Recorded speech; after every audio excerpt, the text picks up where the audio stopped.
എല്ലാ കൂട്ടുകാർക്കും നമ്മുടെ പുതിയ വീഡിയോയിലേക്ക് സ്വാഗതം. ഇന്നത്തെ നമ്മുടെ വീഡിയോ വളരെ ഹെൽത്തി ആയിട്ട് തന്നെ തയ്യാറാക്കി കഴിക്കാൻ പറ്റിയ റാഗി അടയാണ്. കൂവരകെന്നും പഞ്ഞപ്പുല്ലെന്നും ഒക്കെ നാട്ടിലറിയുന്ന വളരെ ഹെൽത്തി ആയിട്ടുള്ള ഒരു ധാന്യം കൂടിയാണ് റാഗി. ഈ ഒരു റാഗി കൊണ്ട് നമ്മൾ എന്തുണ്ടാക്കി കഴിച്ചാലും നമ്മുടെ ശരീരത്തിന് വളരെ തന്നെ ഗുണകരമാണ്. ഡയബറ്റിക് പേഷ്യൻസിന് അവരുടെ ഷുഗർ നില കുറക്കുന്നതിനായിട്ട് റാഗി നിത്യവും ഭക്ഷണത്തിൽ ഉൾപ്പെടുത്തുന്നത് വളരെ ഉത്തമമാണ്. അതുപോലെ തന്നെ കൊളസ്ട്രോളും റാഗിയിൽ ധാരാളം ഫൈബർ കണ്ടന്റ് ഉള്ളത് കൊണ്ട് ദഹന പ്രക്രിയയെ കറക്റ്റായിട്ട് നിർത്താനും വളരെ തന്നെ പ്രയോജനകരമാണ്. ഈ ഒരു കർക്കിടക മാസത്തിൽ വളരെ പ്രാധാന്യമേറിയ ഈ ഒരു റാഗി വെച്ചിട്ട് ഇതുപോലൊരു ഹെൽത്തി അട നിങ്ങൾ എല്ലാവരും തയ്യാറാക്കി നോക്കണേ. പിറന്നു വീഴുന്ന കുഞ്ഞിന് ആദ്യമായിട്ട് കൊടുക്കുന്ന ഭക്ഷണത്തിൽ പ്രാധാന്യമേറിയതായിരുന്നു റാഗി. ഇന്നും എല്ലാ കുഞ്ഞുങ്ങൾക്കും അമ്മമാര് നിത്യം ഉണ്ടാക്കിയൊക്കെ കൊടുക്കാറുണ്ട്. ഉണ്ടാക്കിയെടുക്കാനുള്ള എളുപ്പത്തിനായിട്ട് എല്ലാവരും മാർക്കറ്റിൽ സുലഭമായി കിട്ടുന്ന റാഗിപ്പൊടിയാണ് നിത്യവും ഉപയോഗിക്കുന്നത്. ഇന്നത്തെ നമ്മുടെ വീഡിയോ വളരെ ഹെൽത്തിയാണ്. എല്ലാവരും വീഡിയോ കണ്ട് ചേച്ചിയെ സപ്പോർട്ട് ചെയ്യാൻ മറക്കരുത്. അപ്പോൾ നമുക്കുടൻ തന്നെ നമ്മുടെ വീഡിയോ കാണാൻ പോകാം.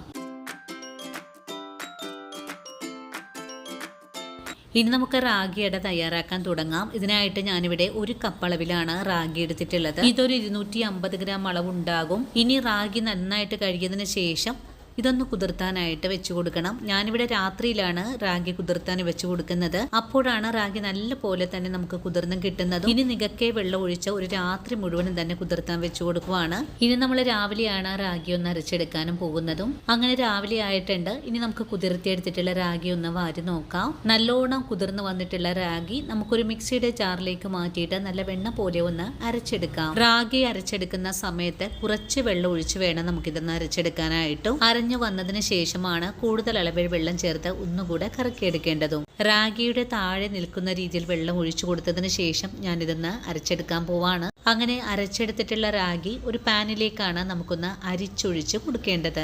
ഇനി ഒരു സ്പൂൺ ഉപയോഗിച്ച് നല്ലപോലെ ഇളക്കി യോജിപ്പിച്ച് ഇതിന്റെ പാല് മുഴുവനും തന്നെ നമുക്ക് അരിച്ചെടുക്കണം. നല്ലോണം അരിച്ചെടുത്ത് കഴിഞ്ഞാൽ പിന്നെ നമുക്ക് ഈ അരിപ്പയിലേക്ക് കുറച്ചുകൂടെ വെള്ളം ഒഴിച്ചു കൊടുത്ത് വേണം ഒന്ന് അരിച്ചെടുക്കാനായിട്ടും. റാഗിയിൽ നിന്നുള്ള ഉമി തെളിഞ്ഞു കാണുന്നത് വരെയാണ് നമുക്കിതുപോലെ ഒന്ന് അരിച്ചെടുക്കേണ്ടതും. അങ്ങനെ നമ്മുടെ റാഗിയിൽ നിന്നും എല്ലാ പാലും ഞാനിവിടെ വേർതിരിച്ചെടുത്തിട്ടുണ്ട്. അതിനുശേഷം ഇതിൽ നിന്ന് വന്നിട്ടുള്ള ഈ ഒരു ഉമി നമുക്ക് കൈ കൊണ്ടൊന്നും കൂടി പിഴിഞ്ഞതിന് ശേഷം നമുക്കിതെടുത്ത് മാറ്റാവുന്നതാണ്. അങ്ങനെ ഇതെല്ലാം മാറ്റിക്കഴിഞ്ഞാൽ പിന്നെ നമ്മൾ പിഴിഞ്ഞെടുത്തിട്ടുള്ള പാല് ഇതുപോലെ ഇളക്കി ഒന്ന് യോജിപ്പിച്ചു കൊടുക്കാം. റാഗി നല്ലോണം ഇളക്കി യോജിപ്പിച്ചു കഴിഞ്ഞാൽ ഇതിനാവശ്യമായ ഉപ്പ് ചേർക്കാം. കൂടെ തന്നെ 1 ടീസ്പൂൺ അളവിലെ നെയ്യ് കൂടെ ചേർക്കാം. നെയ്ക്ക് പകരമായിട്ട് 1 ടീസ്പൂൺ അളവിലെ വെളിച്ചെണ്ണ കൂടെ ഒഴിച്ചു കൊടുക്കാവുന്നതാണ്. ഇനി നമുക്ക് അടുപ്പിലേക്ക് മാറ്റിയിട്ടാണ് ഇതൊന്ന് ഇളക്കി തിളപ്പിച്ചെടുക്കേണ്ടത്. റാഗി ഇളക്കാതെയാണ് നിങ്ങൾ അടുപ്പിലേക്ക് വെച്ച് കൊടുക്കുന്നതെങ്കിൽ റാഗിയുടെ അടിഭാഗം പെട്ടെന്ന് തന്നെ കരിഞ്ഞു പിടിക്കാനൊക്കെ സാധ്യതയുണ്ട്. ആയതിനാൽ നല്ലോണം ഇളക്കി യോജിപ്പിച്ചതിന് ശേഷമായിരിക്കണം അടുപ്പിലേക്ക് മാറ്റേണ്ടതും. ഇനി ചെറിയ തീയിൽ വെച്ച് കൊടുത്ത് നല്ലതുപോലെ ഇളക്കി ഒന്ന് കുറുക്കിയെടുക്കുക. റാഗിയിലെ വെള്ളം എല്ലാം വറ്റി നല്ല കട്ടിയായിട്ടുള്ളൊരു മാവായി മാറും. അതുവരെയാണ് നമുക്ക് കൈയെടുക്കാതെ ഇളക്കി കൊടുക്കേണ്ടതും. നിങ്ങൾക്ക് ഇതുപോലെയൊക്കെ ചെയ്തെടുക്കാനായിട്ട് ബുദ്ധിമുട്ടാണെങ്കിൽ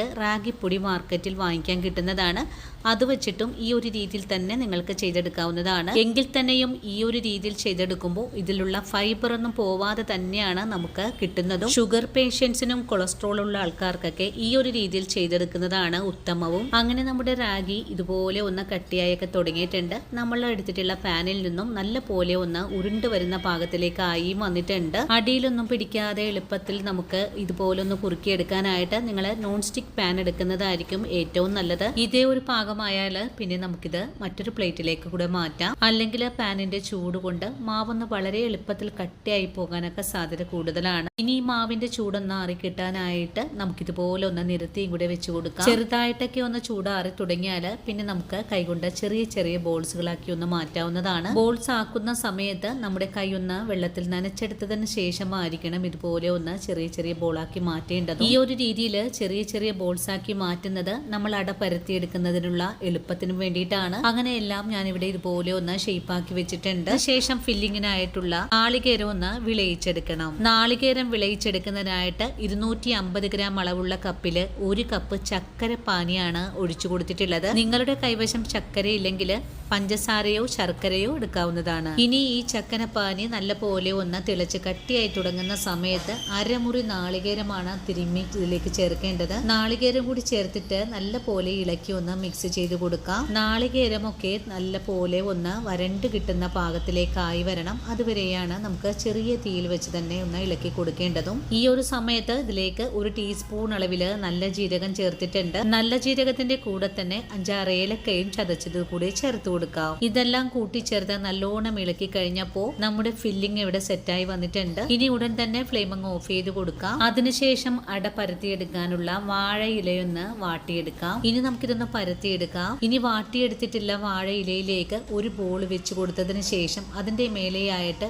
ഒരു വാഴയില കൂടെ വെച്ച് കൊടുക്കാം. നമ്മുടെ കൈ കൊണ്ട് നല്ലോണം ഒന്ന് പ്രസ് ചെയ്ത് കൊടുത്തതിന് ശേഷം സ്റ്റീൽ പ്ലേറ്റ് വെച്ച് അതിന്റെ മേലെയായിട്ട് ഒന്നുകൂടെ പ്രസ് ചെയ്തതിന് ശേഷം മേളിലെ വാഴയില ഒന്നെടുത്ത് മാറ്റാവുന്നതാണ്. ഇപ്പോൾ നിങ്ങൾക്ക് ഈ വീഡിയോയിൽ കൂടെ കാണാലോ, വളരെ തിന്നായിട്ട് തന്നെയാണ് നമ്മൾ ഇതുപോലെ ഒന്ന് പരത്തിയെടുത്തിട്ടുള്ളത്. ഇനി ഇതിന്റെ നടുഭാഗത്തായിട്ട് ഫില്ലിംഗ് കൂടെ വെച്ച് കൊടുത്തതിന് ശേഷം ഇലയൊന്ന് മടക്കി കൊടുക്കാം. ഇലയുടെ 2 ഭാഗവും ഒരേ ലെവലില് ഒന്ന് ഒട്ടിച്ചു കഴിഞ്ഞാൽ നമ്മുടെ കൈ വെച്ചിട്ട് നല്ല പോണം ഒന്ന് പ്രസ് ചെയ്തുകൂടെ കൊടുക്കാം. ഇനി അടയുടെ എല്ലാ ഭാഗവും ഈ ഒരു രീതിയിലൊന്ന് പ്രസ് ചെയ്തുകൂടെ കൊടുക്കാം. എല്ലാ ഭാഗവും ഒട്ടിച്ചു കഴിഞ്ഞാൽ പിന്നെ നമ്മുടെ കൈ ഉപയോഗിച്ച് ഒന്നുകൂടെ പ്രസ് ചെയ്ത് എല്ലാ ഭാഗവും ഒരേ ഷേപ്പിലേക്ക് ആക്കി മാറ്റിയതിനു ശേഷം വേവിച്ചെടുക്കാനുള്ള ഒരു ആവിപ്പാത്രത്തിലേക്ക് കൂടെ മാറ്റാം. ഇങ്ങനെ ചെയ്തെടുക്കാനായിട്ട് നമുക്ക് വളരെ എളുപ്പമാണ്. അടയൊക്കെ ഉണ്ടാക്കാനായിട്ട് മടിയുള്ള കൂട്ടുകാർക്ക് ഈ ഒരു സ്റ്റെപ്പ് വളരെ തന്നെ പ്രയോജനകരമായിരിക്കും. അങ്ങനെ നമുക്ക് ഇതെല്ലാം ഇതേ രീതിയിൽ തന്നെ ഷേപ്പാക്കി എടുക്കാവുന്നതാണ്. അടയെല്ലാം ഷേപ്പാക്കി കഴിഞ്ഞാൽ പിന്നെ നമുക്ക് ആവിപ്പാത്രത്തിലേക്കാണ് മാറ്റേണ്ടതും.